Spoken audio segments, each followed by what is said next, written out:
الحمد للہ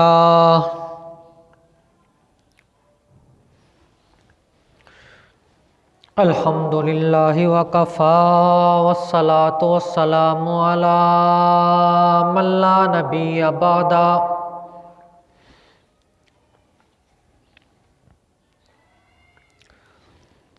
ارسلہ بالحق بشیرا ونذیرا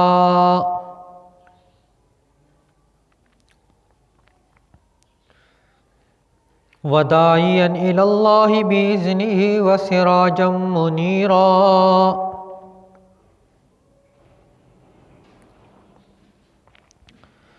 اما بعد فاعوذ باللہ من الشیطان الرجیم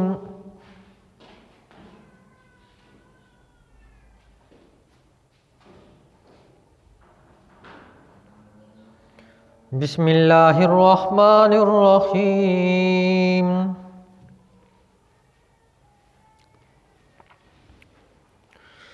وَقَرْنَ فِي بُيُوتِكُنَّ وَلَا تَبَرَّجْنَ تَبَرُّجَ الْجَاهِلِيَّةِ الْأُولَى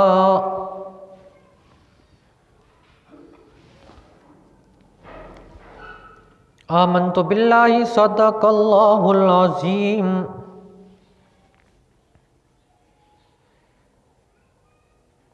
وَبَلَّغَنَا رَسُولُهُ النَّبِيُّ الْكَرِيمُ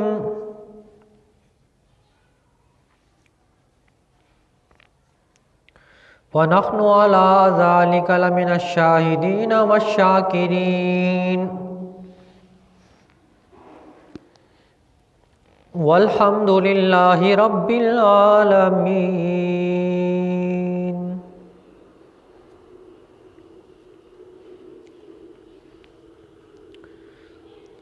قابل صد احترام و تکریم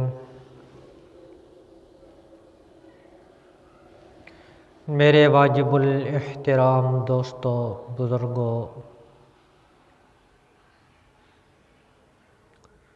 عزیز نوجوان ساتھیوں،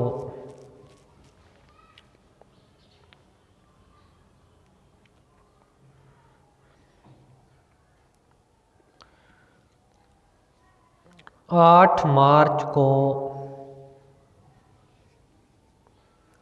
عالمی سطح پر خواتین کے حقوق کے بارے میں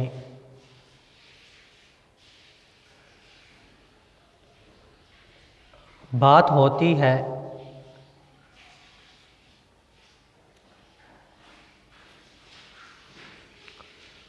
نام نہاد خواتین کے خیرخواہ لوگ وہ مختلف نعرے بلند کرتے ہیں،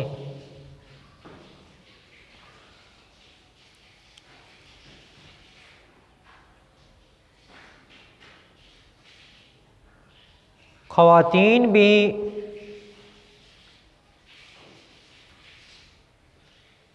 ان کی آواز میں آواز ملاتے ہیں۔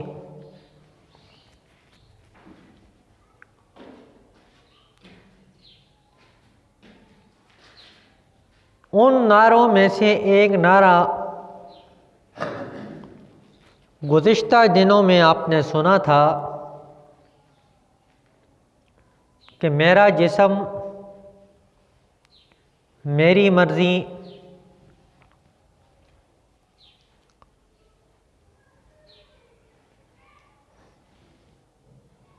میں مردوں کے شانہ بشانہ چل سکتی ہوں۔ آیا ہم مردوں سے کم ہیں؟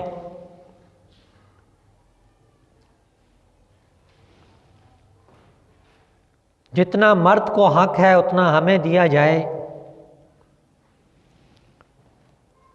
یہ الفاظ سننے کو ہمیں ملتے ہیں، اور اس کے پیچھے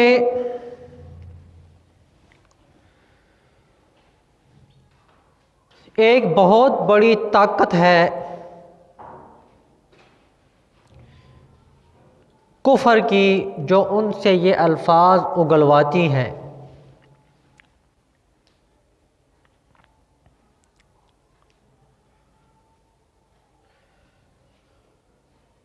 تو آج میں نے آپ حضرات کے سامنے بتانا ہے کہ اسلام نے عورت کو کتنی عزت دی ہے۔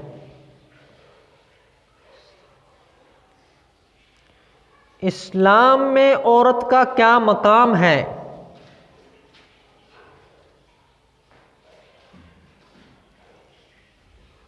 اور اسلام نے عورت کو کس مقام پر بٹھایا ہے۔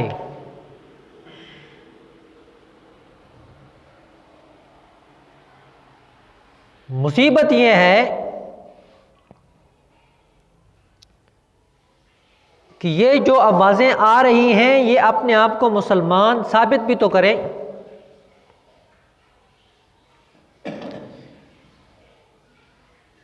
اسلام کے ٹھیکیدار یہ ہیں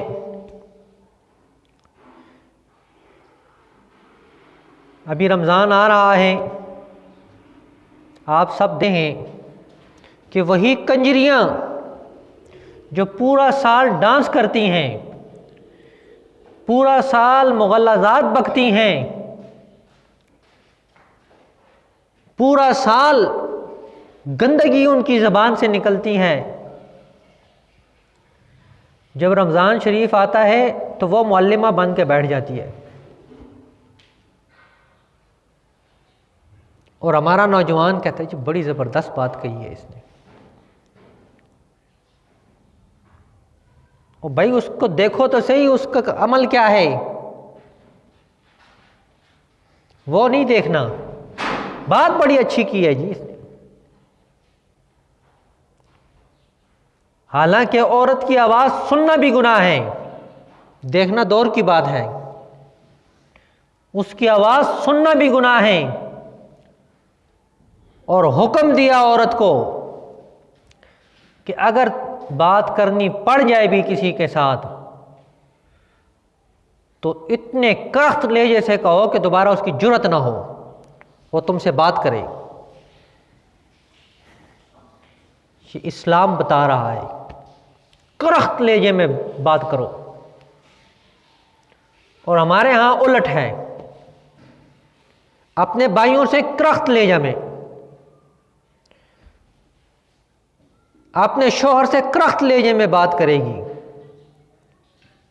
اپنے عزیز و اقارب سے، اپنے بچوں سے، اپنے محارم سے کرخت لہجے میں بات کرے گی، اور جب غیر ہوگا بھائی جان، حالانکہ اللہ نے حکم دیا ہے کہ اپنوں کے ساتھ نرمی سے بات کرو، اور غیر سے ایسے بات کرو کہ دوبارہ اس کی جرت نہ ہو تم سے بات کرے۔ یہ اسلام بتا رہا ہے، عورت کو مقام دے رہا ہے کہ کوئی مریض جس کے دل میں بیماری ہو وہ دوبارہ تمہاری طرف آنکھ اٹھا کے بھی نہ دیکھے، اور یہ اسلام ہی ہے، ورنہ اسلام سے پہلے کیا تھا؟ یہودیوں کے ہاں عورت کو بالکل علیحدہ کر دیا جاتا تھا، ان کے ایام کے دنوں میں بالکل علیحدہ، نہ اس کے ہاتھ سے کوئی چیز کھاتے تھے اور نہ ان کے ہاتھ سے کوئی چیز لے کر پیتے تھے، اور گھر میں بھی اس کو علیحدہ ایک کمرے میں بند کر دیا جاتا۔ عیسائیوں نے آ کر اس سے بھی ایک قدم آگے بڑھ گئے، انہوں نے سب کچھ جائز کر دیا۔ ہماری امت، نبی پاک صلی اللہ علیہ وسلم نے فرمایا امتاً وسطا، یہ درمیانی امت ہے، نہ ہی اتنا سخت رویہ اپنایا کہ بالکل خاتون سے علیحدگی اختیار کر لیں، اور نہ ہی بالکل آزادی دی، کہا ان کے ہاتھ سے آپ کھا بھی سکتے ہیں، پی بھی سکتے ہیں، یہ گھر میں بھی رہ سکتی ہیں،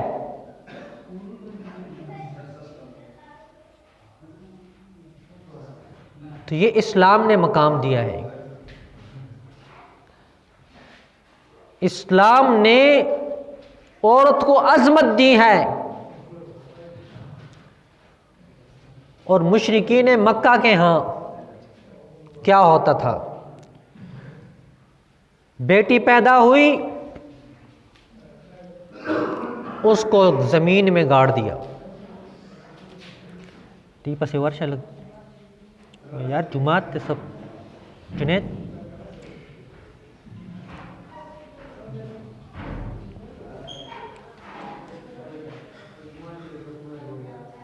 اللہ رب العزت نے قرآن میں بتایا ہے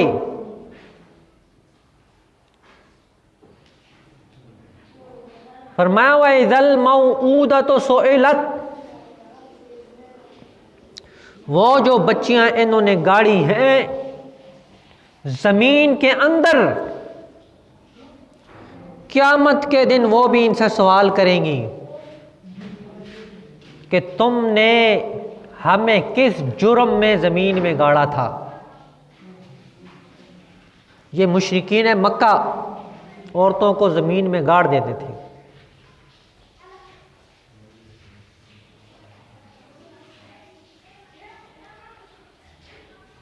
یہ تو اسلام کی برکت ہے، نبی پاک صلی اللہ علیہ وسلم کے آنے کی برکت ہے کہ اللہ نے عورت کو مقام دیا.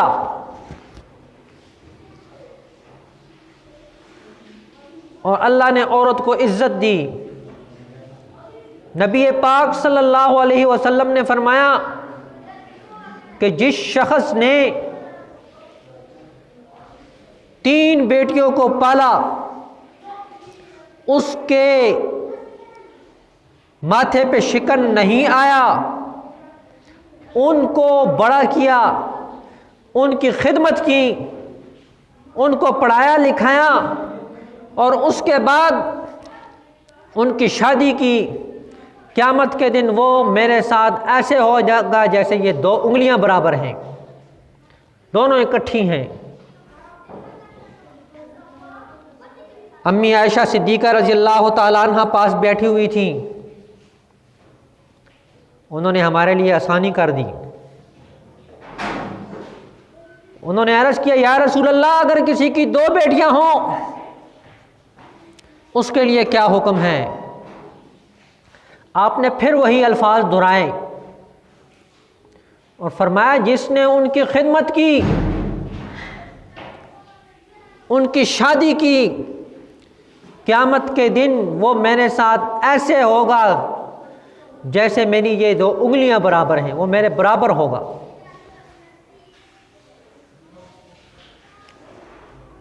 تو امی عائشہ صدیقہ رضی اللہ تعالیٰ عنہ نے فرمایا یا رسول اللہ کسی کی 1 بچی ہو اس کے لیے کیا حکم ہے؟ آپ نے پھر وہ الفاظ دہرائے اور آخر میں فرمایا کہ جس نے اپنی بیٹی کی خدمت کی، بوجھ نہ سمجھاؤ اپنی بیٹی کو، قیامت کے دن وہ میرے ساتھ برابر میں ہوگا جیسے یہ 2 انگلیاں برابر ہیں. درجے میں نہیں. کل تو سر رولا پا دو جی مولوی صاحب کیا درجے میں برابر ہیں. درجے میں برابر نہیں ہوں گے. نبی کا اپنا مقام ہے. برابری سے مراد یہ ہے کہ جو مقام اور عظمت میرے ساتھ رہنے والوں کو ملتی ہے وہ اسے ملے گی، لیکن درجہ اس کا وہی اپنا ہوگا. یہ نہ سوچے کہ میں جناب صحابی بن جاؤں گا، یہ نہیں ہو سکتا. تو یہ اسلام نے عزت دی ہے عورتوں کو.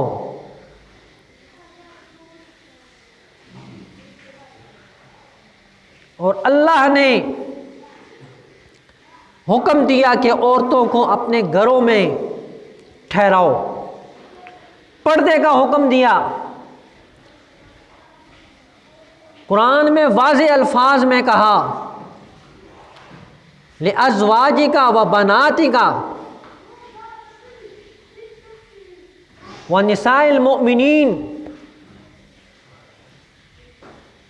کہ اے میرے پیغمبر اپنی بیویوں کو کہو کہ وہ اپنا چہرہ چھپا لیں غیر مردوں سے، اپنی بیٹیوں سے کہو کہ وہ اپنا چہرہ چھپا لیں غیر مردوں سے، اور پوری امت مسلمہ کے مسلمانوں سے کہو کہ وہ اپنا چہرہ چھپا لیں۔ کیوں حکم دیا؟ اسلام میں عورت کا ایک مقام تھا، ایک مرتبہ تھا، ایک عزت تھی۔ اسلام نے عورت کو ملکہ بنایا ہے۔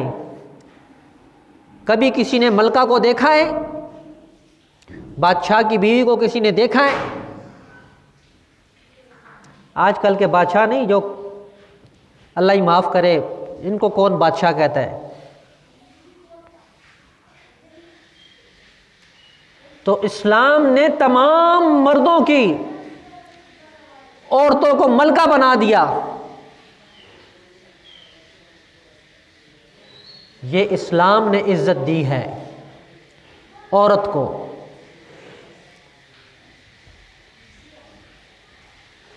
اور پھر عورت کا ایک اور مقام بھی ہے، اگر وہ ماں ہے تو نبی پاک صلی اللہ علیہ وسلم نے فرمایا کہ ماں کی خدمت کرو، اس کے قدموں کے نیچے جنت ہے، جنت میں جانا ہے تو ماں کی خدمت کرو۔ اگر وہ بہن کے روپ میں ہے، کہا اس پہ شفقت کرو، یہ کل کسی کے گھر میں جائے گی، محبت سے پیش آؤ، یہ بیوی ہے تو یہ تمہارا حرم ہے، اس کی عزت اور احترام میں کوئی فرق نہ آئے۔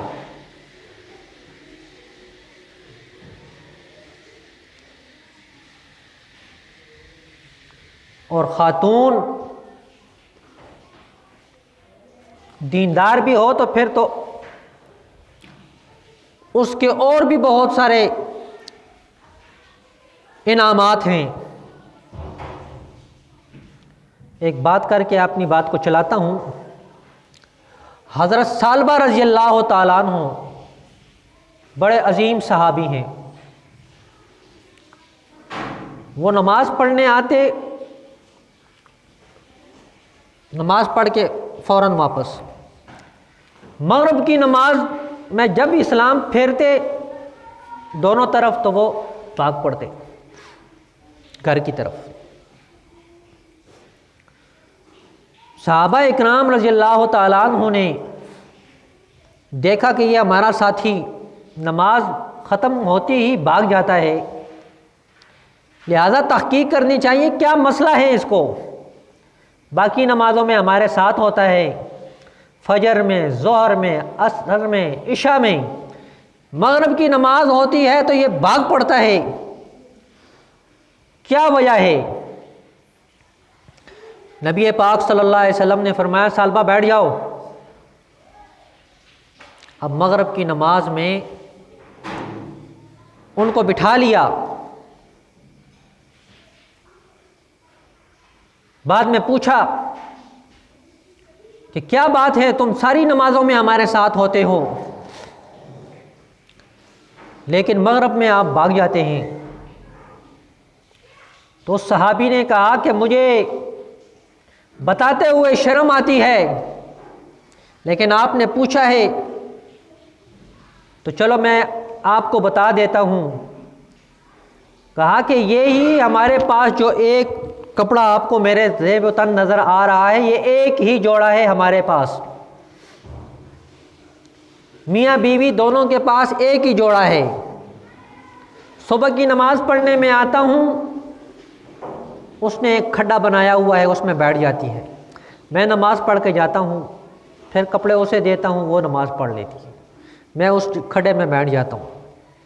ظہر میں، عصر میں، عشاء میں یہی معمول ہوتا ہے، مغرب کا وقت کم ہوتا ہے تو اس لیے میں سلام پھیرتے ہی بھاگ پڑتا ہوں۔ تو نبی پاک صلی اللہ علیہ وسلم نے فرمایا کہ تو نے بتایا کیوں نہیں؟ صحابی کی بات سنو، آج ہم پر معمولی تکلیف آتی ہے نا تو ہم کہتے ہیں اللہ کو ہم ہی ملے تھے، پوری دنیا میں ہی لبے ایسا۔ وہ صحابی کہتے ہیں کہ مجھے اللہ کو سے شکوہ کرنے میں شرم آتی ہے، کتنی نعمتیں دی ہوئی ہیں اور میں شکوے کروں، اور ہے ان کے پاس ایک ہی جوڑا۔ آج ہمارے جوڑوں کے جوڑے پڑے ہوتے ہیں، پتہ ہی نہیں ہوتا ملک صاحب کو کہ میرے کتنے جوڑے ہیں، اور جب تھوڑی سی تکلیف آتی ہے تو شکوے کتنے ہوتے ہیں، بندہ سمجھتا ہے کہ اس سے غریب تر آدمی ہی کوئی نہیں ہے۔ تو نبی پاک صلی اللہ علیہ وسلم نے فرمایا بیٹھ جاؤ، اللہ آپ کی مدد کرے گا۔ اتنے میں صدقے کے اونٹ آئے، 7 لدے لدائے۔ نبی پاک صلی اللہ علیہ وسلم نے فرمایا کہ کہاں ہے وہ شخص، سالبہ کہاں ہے؟ وہ قریب آئے، کہا اللہ نے آپ کی مدد کی، یہ سب کے سب لے جاؤ، یہ تمہارے ہیں۔ اب ہم سوچیں کہ ہمارے ساتھ یہ معاملہ ہو تو کتنے خوش ہوں، گھر والی کتنی خوش ہو۔ جیسے ہی وہ گھر میں داخل ہوئے تو پہلے تو بیوی نے ڈانٹا کہ نماز تو نے میری خراب کر دی، اور یہ کہاں سے لے آئے ہو؟ تو انہوں نے جواب میں کہا کہ آج نبی پاک صلی اللہ علیہ وسلم نے روک لیا تو میں بات کو چھپا نہ سکا، میں نے بتا دیا، اور ان کی طرف سے یہ انعام ہے۔ اب خاتون بھی وہ تھی صحابیہ، اس نے کہا یا تو یہ مال ادھر رہے گا یا میں رہوں گی، دونوں میں سے آپ چن لیں، یا تو میں رہوں گی آپ کے ساتھ یا یہ مال رہے گا۔ صحابی پریشان ہو گیا کہ اب کیا کروں، اگر میں مال کو رکھتا ہوں تو اتنی نیک سیرت خاتون جاتی ہے، اور اگر مال کو چھوڑتا ہوں خاتون بچتی ہے۔ انہوں نے فیصلہ کیا کہ میں مال کو واپس کر دیتا ہوں۔ وہ اسی طرح مہار پکڑے نبی پاک صلی اللہ علیہ وسلم کے پاس پہنچائے۔ آپ صلی اللہ علیہ وسلم نے فرمایا کیوں واپس لے آئے ہو؟ کہا کہ میری گھر والی نے کہا یا تو مال رکھے گا یا مجھے رکھے گا، دونوں میں سے ایک کو پسند کرو۔ تو میں نے مال تو واپس کر دیا لیکن بیوی کو ساتھ رکھوں گا۔ تو یہ نہیں کہ نبی پاک صلی اللہ علیہ وسلم نے انہیں چھوڑ دیا، ان کے لیے دعا کی کہ اللہ تعالیٰ آپ کو مال و دولت میں برکت دے۔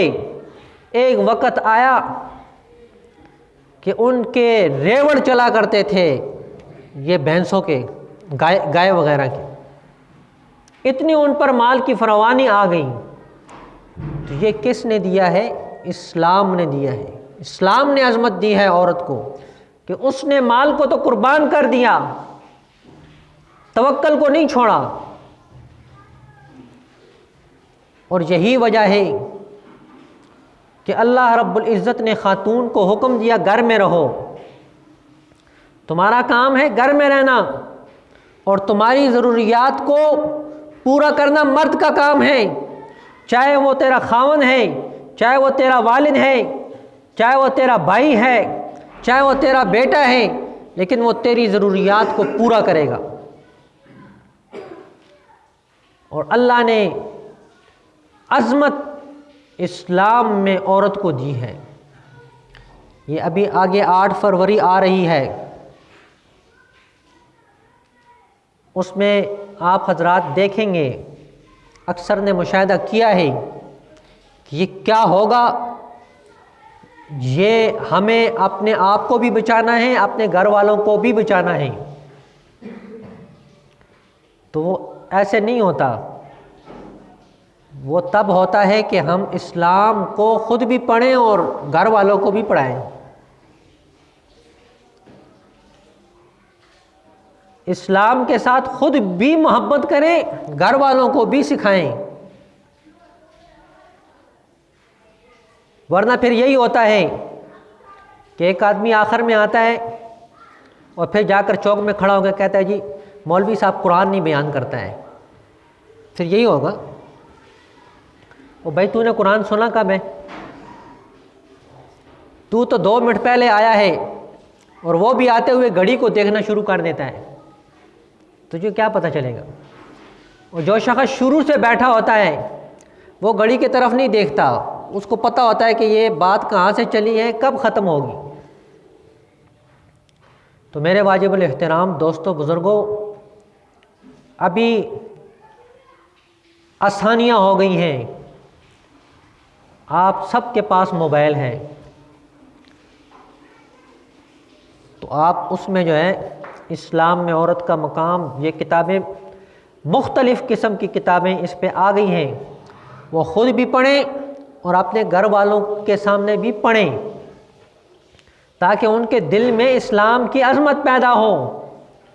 ورنہ جو بھی دشمن آئے گا، جو نعرہ لگائے گا، سب سے پہلے ہماری خواتین کھڑی ہوں گی اور پھر ہمیں روکنا مشکل ہو جائے گا. اور اس کا بہترین آسان طریقہ یہ ہے کہ آپ اپنے علماء کے ساتھ تعلق کو مضبوط بنائیں. جب ہمارا تعلق علماء سے مضبوط ہوگا تو ہم فتنوں سے بچیں گے. مشک کے اوپر سے ڈھکن لگا کے بند کر دو تب بھی وہ مشک ہے، اس کو کھول دو تب بھی مشک ہے، وہ کسی کو لگاؤ تب بھی مشک ہے، اور اگر کسی کو نہ دو بس پاس ہی رکھو تب بھی مشک ہی ہے. عالم چاہے جتنا بھی گناہگار ہو ہے وہ عالم ہی، کیونکہ نبی پاک صلی اللہ علیہ وسلم نے فرمایا کہ میرے وارث علماء ہیں. آخری بات کرتا ہوں، پوائنٹ کی بات کر رہا ہوں، اپنے لیے نہیں کر رہا، تو میں اس لیے بتا رہا ہوں کہ کل آپ کہیں گناہگار نہ ہوں. ایک پہلوان شخص ہے، اس کا بیٹا آنکھوں سے نابینا ہے، وہ مرتا ہے تو اس کا وارث دوسرا آدمی کہلائے گا نا، جو بالکل ٹھیک ہے، پہلوان ہے، وہ کہلائے گا نا، بیٹا کہلائے گا چاہے وہ نابینا ہے. لوگ کہیں گے چاہے نابینا ہے، چاہے لولا ہے، لنگڑا ہے، لیکن اس کا وارث یہی ہے، سارا مال اس کو ملے گا. ایک آدمی بہادر ہے یا اس کی دکان ہے، اس کے بیٹے بالکل نکمے ہیں، بیکار ہیں، اس کے وفات کے بعد سارا مال اس کے نکمی اولاد کو ملے گا. کوئی یہ نہیں کہے گا یار یہ بندہ بہت اچھا ہے، شریف آدمی ہے، اس کو دے دو. کوئی بھی نہیں کہتا. کیا آپ میں سے کوئی کہے گا؟ کوئی بھی نہیں کہتا. تو اسی طرح انبیاء کا وارث عالم ہے، چاہے وہ جتنا مرضی گناہگار ہو، وارث وہی عالم کہلائے گا جس نے مدرسے میں پڑھا ہے، جس نے قرآن پڑھا ہے، حدیث پڑھی ہے، فقہ پڑھی ہے، وہی وارث کہلائے گا، چاہے ہم اس کو جس نظر سے بھی دیکھیں. نبی کے بعد اگر وارث ہے تو وہ عالم ہے. لہٰذا آپ اپنے علماء کے ساتھ تعلق کو مضبوط بنائیں. جتنا ہمارا تعلق علماء سے مضبوط ہوگا ہم فتنوں سے بچیں گے، اور جو فتنوں سے بچ گیا وہ جنت میں جائے گا. دعا ہے کہ اللہ رب العزت مجھے بھی اور آپ کو بھی عمل کرنے کی توفیق عطا فرمائے. وما علینا الا البلاغ.